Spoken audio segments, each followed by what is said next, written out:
The God's Knights, or the Holy Knights. It's an interesting choice of title given that we've still only met 4 members out of this super elite group, and one of them isn't even in this chapter. But we did get new devil fruit reveals, which is always fun, and I have to say the Holy Knights sure do have some really unique abilities. And the fact that this chapter has been titled after them, look, I think it's been pretty clear even before chapter 1143, but the Holy Knights are the real deal. Now overall, chapter 1143 was a good, solid setup chapter that provided some answers whilst mostly building up to what is promising to be a very interesting backstory, as well as what I'm sure will be a very high stakes, very exciting battle to save the children of Elbaf. So let's start with the Holy Knights. After chapter 1142 teased at what the possible devil fruit abilities of the Holy Knights members could be, this chapter actually confirmed who's responsible for what. The most surprising, I have to say, was Summers' ability. So Summers is actually the reason why the children can't be touched. When Mr. Wolf warned us of this in chapter 1142, I just assumed that it had to do with the saying that you should never wake up someone who's sleepwalking. You know that general saying, I'm sure you guys have heard of it as well. I don't know if you've ever actually had to deal with a sleepwalker. I have to say, it is a little creepy to witness. And I say this as someone who is admitting that I used to sleepwalk myself when I was younger. I still sleep talk every now and then, and I know how creepy it gets for others. Anyways, this warning that Mr. Wolf gave was for very, very different reasons, because we find out in this chapter that the kids have actually been cloaked or wrapped around in these thorns, and these thorns are the result of Summers' thorn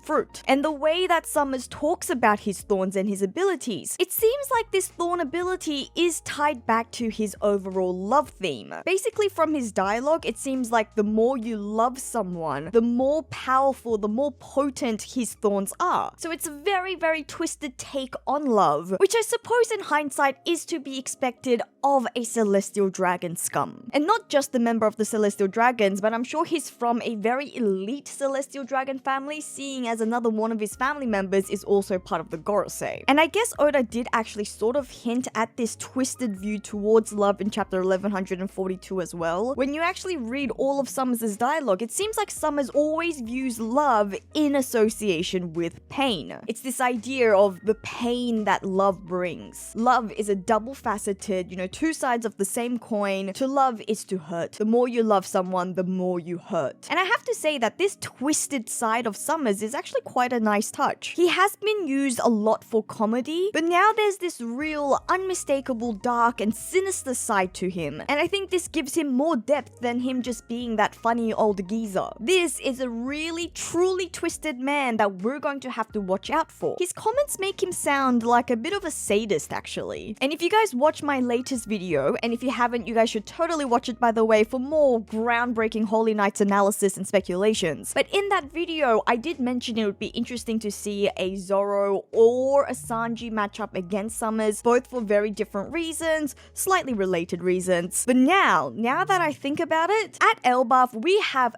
3 characters. 3 characters who all have a very distinct but passionate take on love. We've got Sanji, Summers, and Gaban. So now I'm beginning to think that it would be really great to see this 3-person combo interaction, especially between Gaban, the self-professed minister of love, versus Summers, who actually seems to enjoy witnessing people lose their loved ones. This would be a really good matchup. Aside from their ideological differences, these are also 2 seasoned old geezers who would put on a really, really good show. And you know what? They actually kind of look alike as well. Especially in this panel in chapter 1143, Summers really looks like Gaban here. I mean, you guys see that too, right? Anyways, Summers being responsible for this defensive barrier of thorns to thwart any attempts in trying to rescue the children. I suppose that explains what actually happened to Mr. Wolf that we saw in chapter 1142 as well. well, but this also means that it's actually Qillingham who is the source of not only the hypnosis that the children are under, but also the manifestation of their worst nightmares, of the demon beasts, the materialization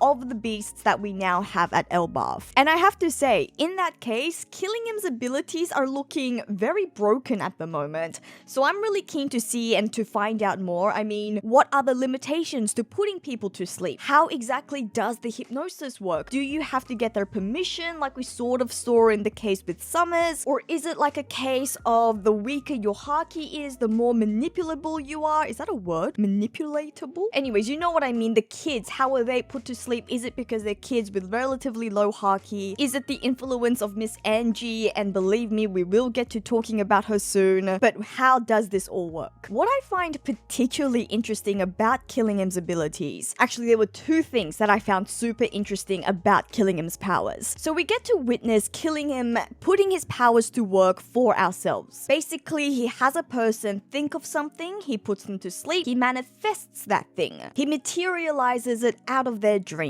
And this is really important because it's either a really weird coincidence that Miss Angie happened to task the kids to think of their worst nightmares on the very same day, or, as I suspected after last chapter, Angie really is in cahoots with the world government, with the Holy Knights, and she purposely made the children think of their worst nightmares. I don't know about you, but Angie is definitely looking sus. But also, the second thing I found really interesting. So after we witness Qillingham putting his powers to work, we see Summers ask him a question. Hey, is this the same powers? Is this the same abilities that you used on the kids? Is this how you brought their demons come to life? And now I understand that this interaction, that this question was mainly exposition for our sake. This was Oda's way of explaining to us how and what happened. But I have to say, it's a little strange that Oda carried that out in that way. And what I mean by this is that by this dialogue, by Summers' question, it seems to suggest that Summers didn't already know how Qillingham's powers worked, and that makes me wonder why that is. For example, is one of these two a new member of the Holy Knights? In which case, I'd assume that between the two of them, Qillingham would be the new recruit. Or is it a case where the Holy Knights are so elite, so private, so top secret that even the members themselves aren't all aware of each other's powers? Is it just because they've never all been on the same operation before? I have mentioned before that the God's Knight seems to have been very judiciously, very carefully chosen, each for their specific abilities and powers. And so it could be the case that at any given time, for any given mission, only a select few, only a select couple of Holy Knights members are chosen specifically for a specific mission. And it just so happens that Summers and Qillingham have just never worked together yet. I've also seen others suggest that the Holy Knights may never have been deployed since the God Valley incident, and now that may be true because it does seem like it's certainly been a while since they've been deployed. I mean, we've seen a huge number of big major world events and have never seen the Holy Knights get involved, so that could be it. In any case, I'm sure all of this could be explained in greater detail at another point, but for now, I just thought it was quite interesting and a little odd, especially because I feel like usually Oda's quite careful and very aware of the implications of his expositions. For example, in this chapter, when he's introducing us to the fact that Qillingham can even use his abilities to conjure up food, Oda's very careful in immediately explaining in the same chapter why this ability can't be then used to solve the food shortage, the food crisis that's currently going on at Marijois. He explains that although the food is real and consumable, it doesn't actually have any value in terms of nutrition or actual sustenance. And overall, I have to say that Oda's being very careful, very thoughtful in his portrayal of the Holy Knights. Everything seems very fitting in terms of their characterization. The fact that they can set up this horrifying trap for the children, a truly twisted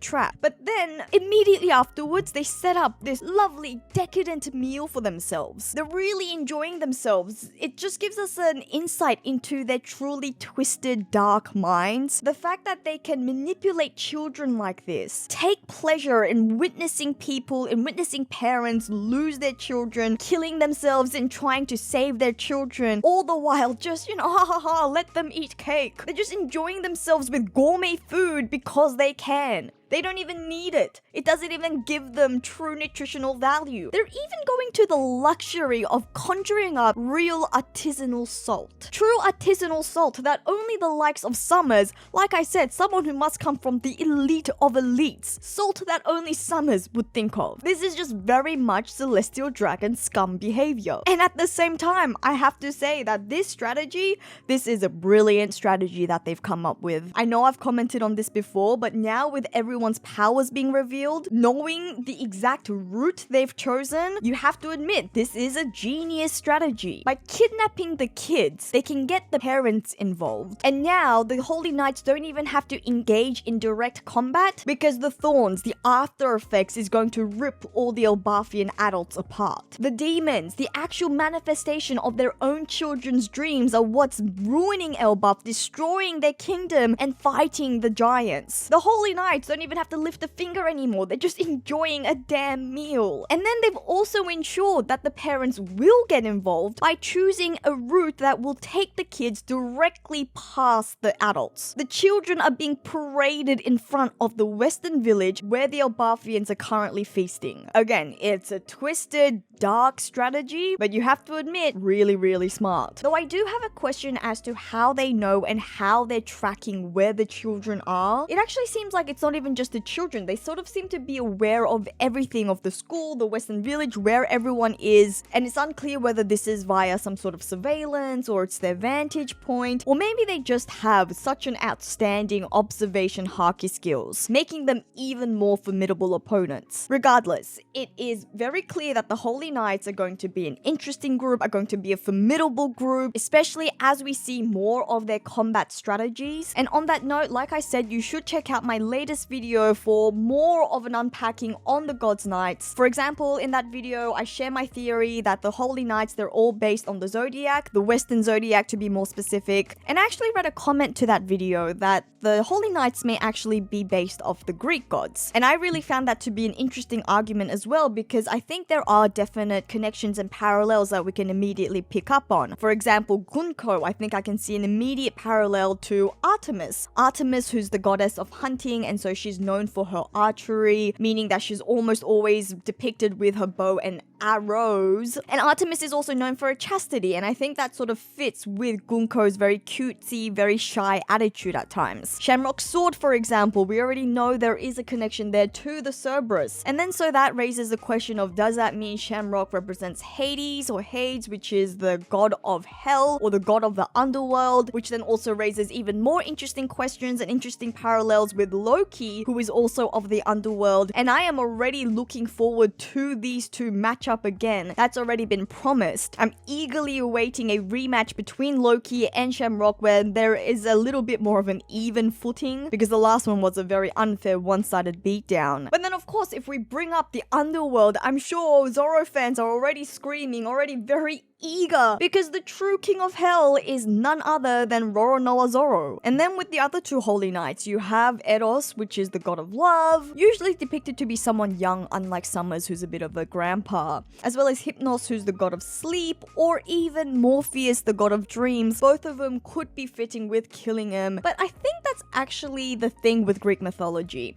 Greek mythology and Greek cosmology, its pantheon is so vast that you could mention anything and I'm sure there is a god or goddess that matches or that aligns with that thing. You know, there's the god of anything. And I do also think it's worth mentioning that the Zodiac or the Western Zodiac is very much related to Greek mythology or Greek and Roman mythology. For example, in that last video, I mentioned Libra, whom I associated Summers with by their love theme. I mentioned how Libra is ruled by the planet Venus, and Venus is the Roman mythological equivalent of the Greek goddess of love, Aphrodite. So again, that connection is there. So I do feel like we're sort of on the same wavelength there. And I also bring this up because Mr. Bushido also shared a theory during the stream that there are actually 14 Western Zodiacs. And I thought that was interesting because I did mention in my last video that, you know, there are obviously 12 Zodiacs, but if we even add 2 more, this could be sort of how you account for members like Garling, who have since moved on. You know, he was once part of the Holy Knights, but now he's been promoted. Maybe there there are other Holy Knights members who have since retired, and we might find out more details about them as well. Again, anyways, Holy Knights are obviously super important, super interesting, so go check out the video to see on what more we can expect from this elite, powerful, super celestial dragon group. But in the meantime, let's move on to the other major focus of chapter 1143, and that has to do with Loki. Actually, you know what? Before we move on, make sure to subscribe if you haven't already. I'd really appreciate your help in getting to 100,000 subscribers. Okay, let's move on. Loki. You all know that I have been saying this for as long as I can remember, for as long as we arrived at Elbaf. Loki is not evil, and we are under a serious misunderstanding as to what went down between Loki and his father, late King Harold. And now, I feel like this is very close to being confirmed. Obviously, we still have to wait a little longer to find out exactly what happened to get the whole story laid out, but the dialogue in chapter 1143 certainly leaves a lot for us to ponder on. For example, it feels like Loki felt a real love for his father as well, and feels very regretful over what's happened, the fact that King Harold is actually dead. So this actually sort of conflicts with my idea that Harold was betraying Elbaf, that Harold was actually Elbaf's traitor, not Loki. But then again, you know what? Maybe that's what makes this relationship so complicated. Loki truly loved his father, only to find out that he was betraying his country, he was betraying his kingdom, which Loki also loved. And so, in the end, Loki made an ultimate sacrifice, killing his own father for the sake of his kingdom, and then also bearing the blame. I mean, that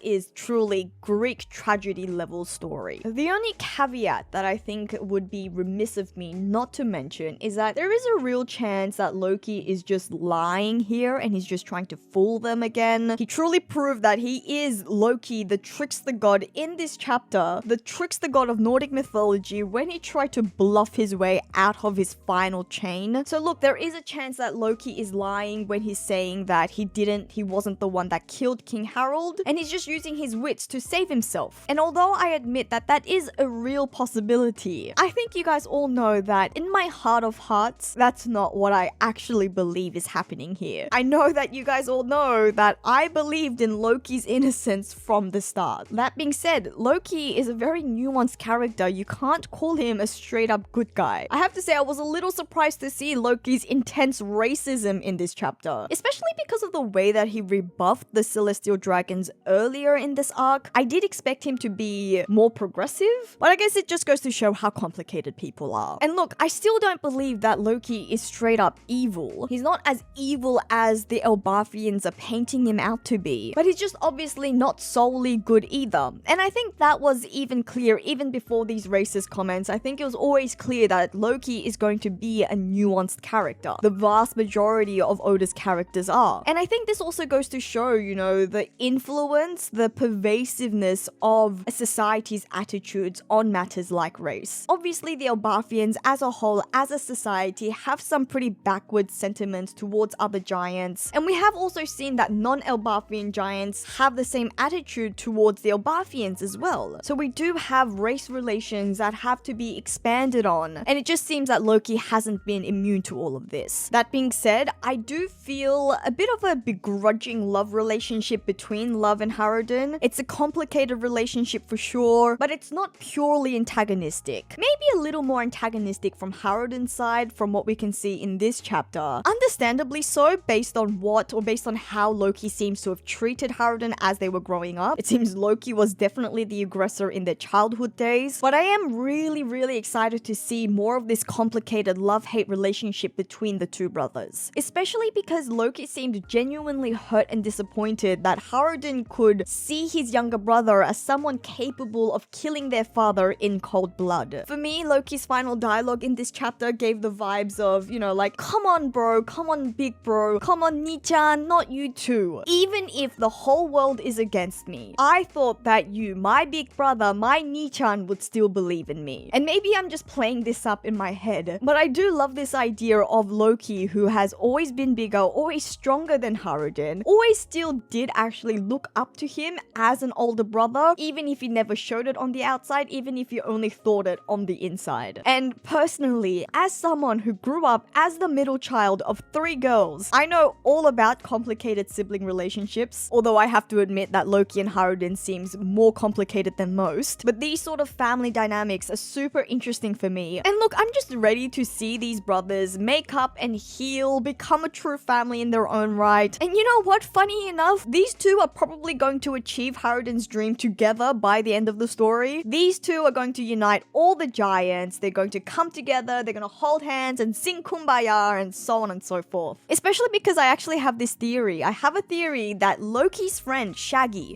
or Mosa, whichever translation version you're reading, I have a feeling that that friend is actually Hajrudin's mother. When we see them talking in chapter 1134, we see that Loki calls it a twist of fate that these two became friends. And I happen to think that it is an even more fateful relationship than Loki realizes. I think it's going to be a good case of irony where it's revealed that the person that Loki befriended, the woman that he has been providing solace to, the woman that he's been providing assurances to, is none other than the mother of his half-brother that he too has been tormenting about his lineage since they were young. A woman of the giant lineage that he seems to detest so much. The woman who happens to be his father's first common law wife, his non-formal wife. And I think this is going to result in some really nice character development for Loki. And then think about how even more interesting the dynamic will be between the two brothers as well. They could even have a mini family reunion. Anyways, this mini flashback or this prelude into their past really makes me look at Hajrudin through a whole different lens, or at least I appreciate all of Hajrudin's actions on a much more deeper level now. I don't know why, but for some reason,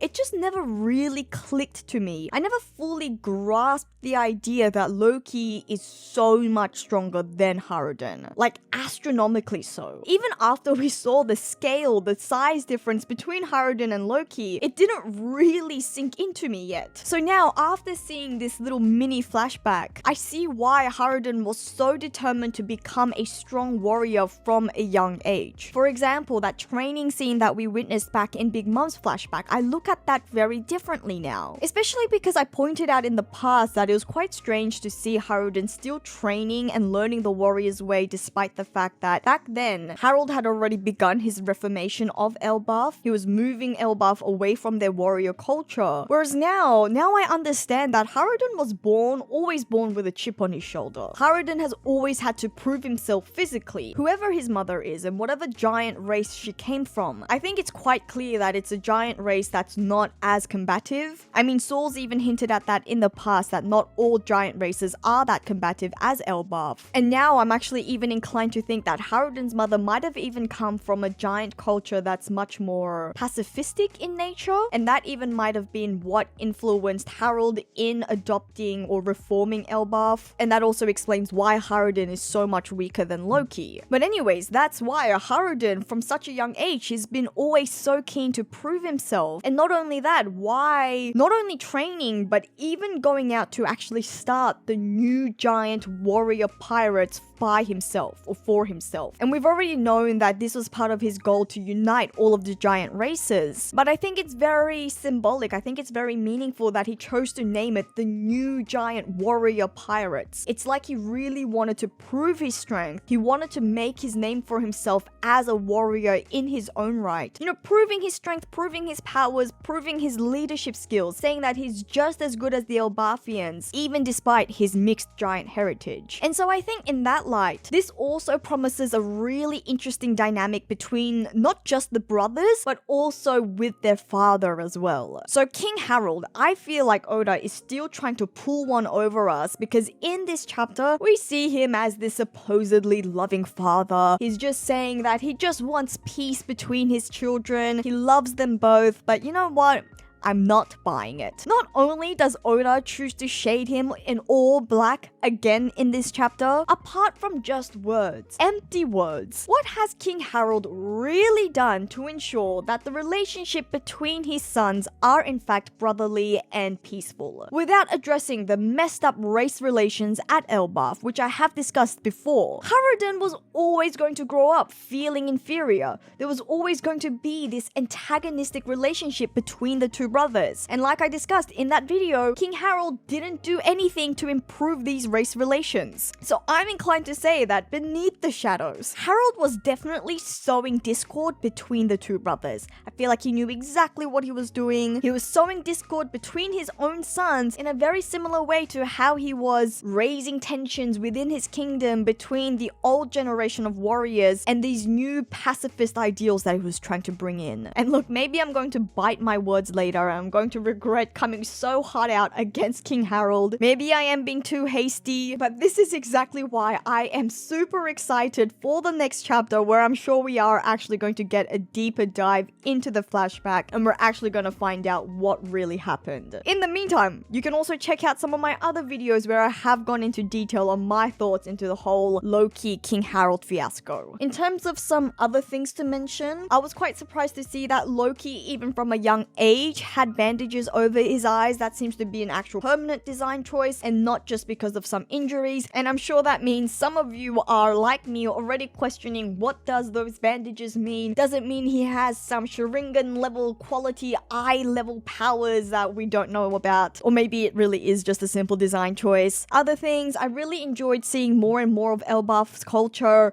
just little details, little bits and pieces. For example, I found it really cute that they have a fire brigade, which actually makes perfect sense. It is very fitting that for a nation whose biggest weakness is lightning and fire, it makes total sense that they have a fire brigade, that they've set this up, but I just found it quite cute. Also, we've got to show some love to the color spread because it's always fun. It's always lovely to see a color spread, especially when Oda intentionally leaves little nuggets like this one, because there is no way that he didn't swap Zoro and Sanji's colors intentionally. I am certain that Oda was chuckling to himself when he was coloring and swapped out their colors because he knew of the reaction that fans are going to give. Or the fact that Zoro has Chopper on his back. This Zoro and Chopper relationship is seriously one of the cutest things, and I love that Oda is leaning hard into it. But anyways, overall, like I said, chapter 1143 was a very solid chapter. Again, it was mostly set up for the chapters to come, but I think that's actually somewhat to be expected after a break week. So I would have to say that overall, chapter 1143 was a 7.5 for me. But as always, I'd love to hear what you think. How would you rate chapter 1143? Let me know what you thought about the chapter. Let me know about some of the things that I've discussed or anything that I've missed. Let me know by leaving a comment below. Please like the video if you enjoyed it, please share the video if you enjoyed it, and please do subscribe for more One Piece discussions and also to help me get to 100,000 subscribers. I'd really appreciate it. You can also help out the channel further by becoming a Patreon or channel member like these wonderful people. But as always, I just appreciate you all so much for listening to another one of my ramblings. This is JoyGirl, and I'll see you again soon.